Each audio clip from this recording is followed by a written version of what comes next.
Muy buenas tardes, compañeros, tutor. Aquí hago la presentación de mi video respecto a las características de las plantas.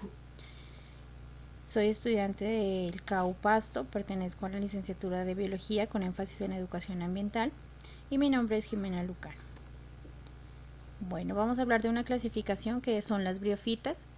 Este es un tipo de plantas que son muy pequeñas, abundan en lugares húmedos, además son seres autótrofos o fotosintéticos, es decir, producen su propio alimento.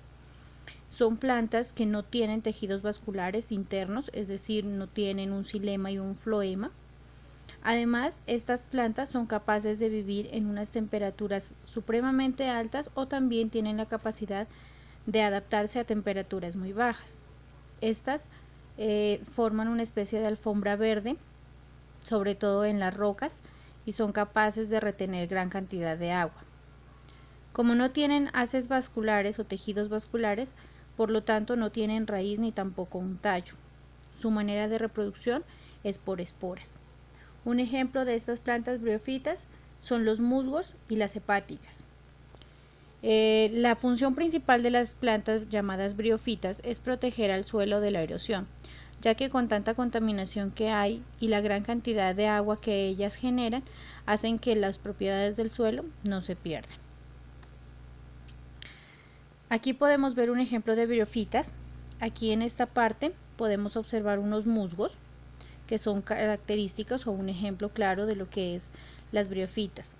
En esta otra imagen podemos mirar cómo ellas empiezan a formar la parte de una alfombra verde, como les decía, sobre las rocas.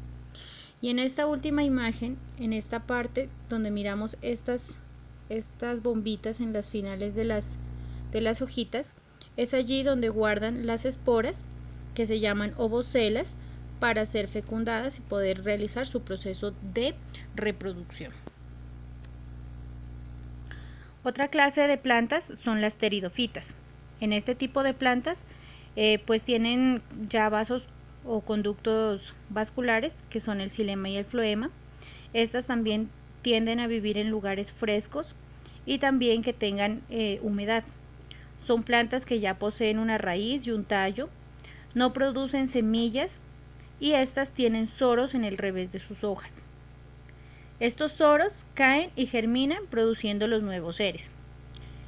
Además, estas plantas no tienen frutos y no tienen flores. Esas son las características.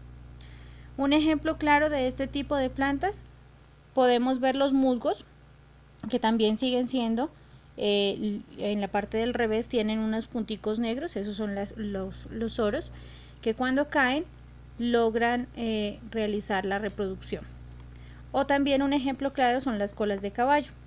En estas colas de caballo pues podemos ver también unos puntos negros alrededor de sus ramas, que esos son los que caen y dan lugar a germinar nuevos seres.